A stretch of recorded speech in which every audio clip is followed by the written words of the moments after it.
njogerera mafuta n'emmanyi ag'omwoyo omutukuvu. Buli agamba sisobola kukikola, buli agamba tosobola kukikola, abeere waalabe, bw'amala okulaba nga kiwedde afe. Erisa yagamba omusajja yali amanyiira abasajja ba Katonda.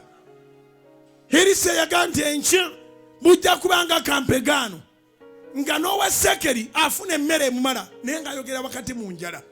Omusajja omu n'ayogerera mu kyejo n'agamba nti ekyo kyoyogere tekisoboka, Katonda ne bw'ateeka ebituli mu ggulu tekisoboka.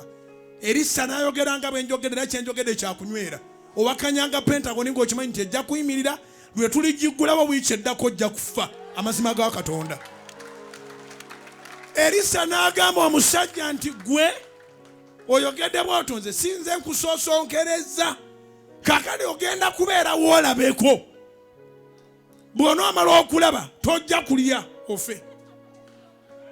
Enkya saawa nga zeeyogeramu zennyini, abagenge baali bagenze ne bafubutula Abafirisuuti, nga n'Abafirisuuti tebamanyi kibafubutudde, emmere n'ebeerawo ng'emala.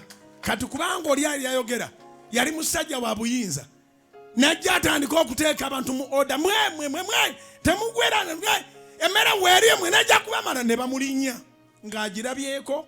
Era yalinga nga agenda okugigaba, yafuuka capati nga ne capati tebanazifuna.